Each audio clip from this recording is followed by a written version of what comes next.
should be the hankering. These words are no ordinary words, because it's only these words that can go inside our heart and completely cleanse our heart, destroy all the ignorance inside our heart, because these are the words of a Tattvadarshi. This is what we have to understand. This is no ordinary book. This is no ordinary book. They may be black and white ink, like some scholar wrote about Srila Prabhupada, that when he writes, it is not the pen that is writing, or the writing is so powerful that it is like fire. And what is the power of that fire? This fire can burn the ignorance of the whole world. His pen has no ink, but the pen has the fire which can burn the ignorance of the whole world. So that is the power of this book. So we should be hankering. Yes, I want to burn the ignorance that is occupying my heart, because I want to know God in truth. I don't want to have just some understanding of Krishna.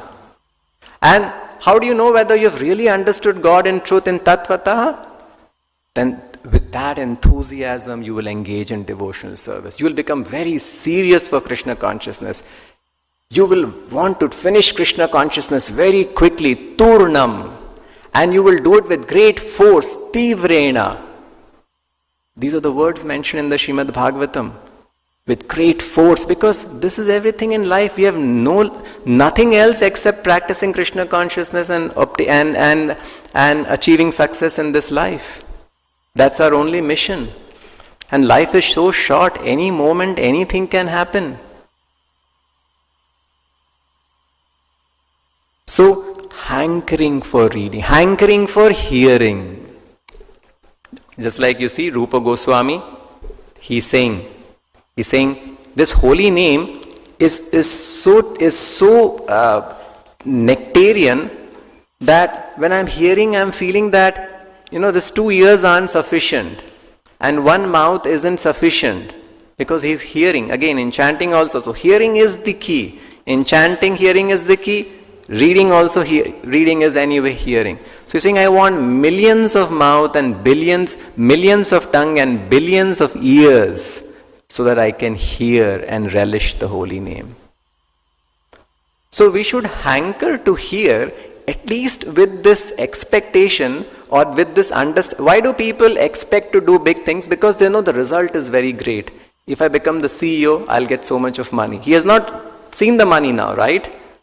But he knows, if I become the CEO, I'll get this much of money. So he has a goal there. So you see, our acharyas have given us the goal.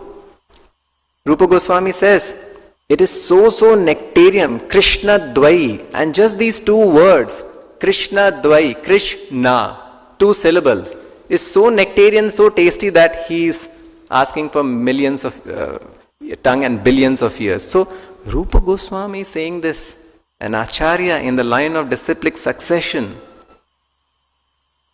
So let me hanker to hear, so that one day I may be blessed by Krishna to be placed on that platform where I can taste this nectar of the holy name of Krishna.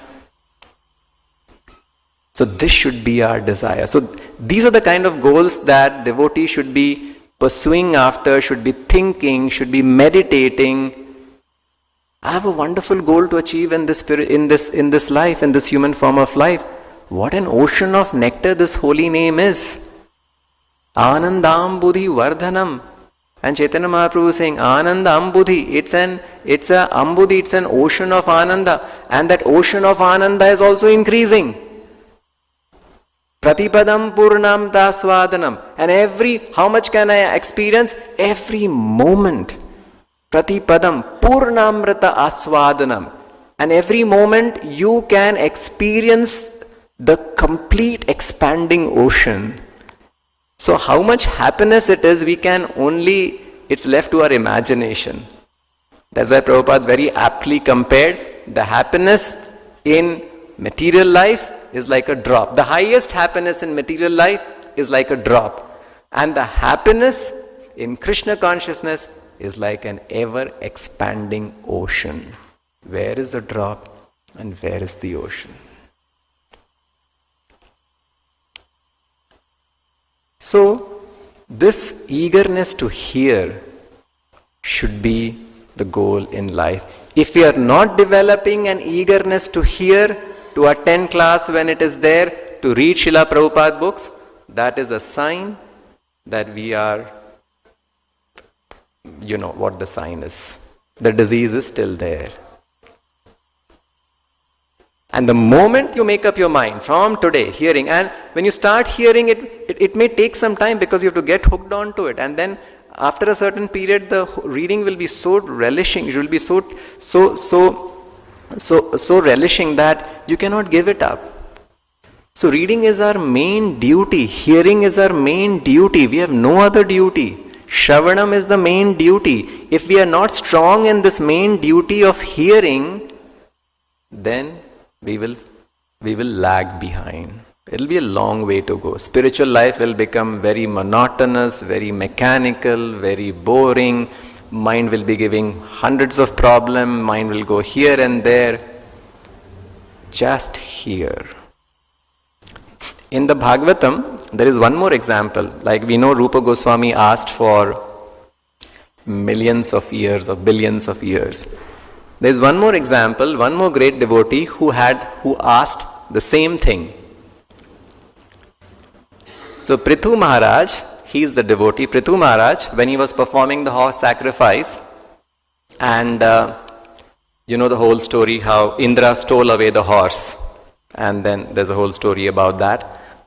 And at the end, Krishna, had personally come because it was a battle between two great personalities. Prithu Maharaj, who is an incarnation of the Supreme Personality of Godhead, and Indra, who is the king of the heaven. So Brahma had to come and intervene, and then Krishna had also come.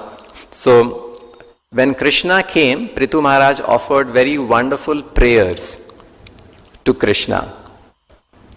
And then Krishna was very satisfied with the prayers of Prithu Maharaj. And Krishna tells Prithu Maharaj, okay, I am here, I will give you a boon. When Krishna comes to meet his devotees, Krishna would like to give a boon. And Prithu Maharaj could have asked for any boon. So what was the boon that Prithu Maharaj asked for? This was the boon that he asked. Vidhatsva, the boon that Vidhatsva karna ayutam esha me varaha. Esha me varaha. This me, varaha. Varaha means boon or benediction. This is the benediction I am asking from you. What is the benediction? Vidhatsva, give me. Karna ayutam. Ayutam in Sanskrit means 1 million, around a crore. So, Karna ayutam, please. So, the benediction that Prithu is asking, just give me 1 million years. That's the only benediction I want. See what a wonderful benediction it is. Why? So that I can hear you more and more. I can hear your stories, your pastimes, and I can hear about the pastimes of the devotees of the Lord. Two things he asks. After asking for a year, the reasoning he gives, I want to hear the pastimes of devotees, and I want to hear the pastimes of the Supreme Personality of Godhead, yourself. So from this we understand this is the mood the devotee should have. And if you are strong in hearing, Maya will not attack you. If you are weak in hearing, you may be strong in everything else. Actually, if you are weak in hearing, you cannot be strong in everything else. If you are weak in hearing, you will be weak in everything else. In the sense, you will just be doing things in the mode of passion. That we may be very good at.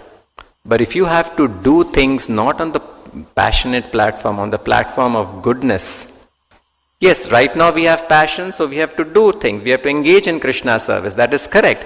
But along with that, it has to be coupled with good hearing.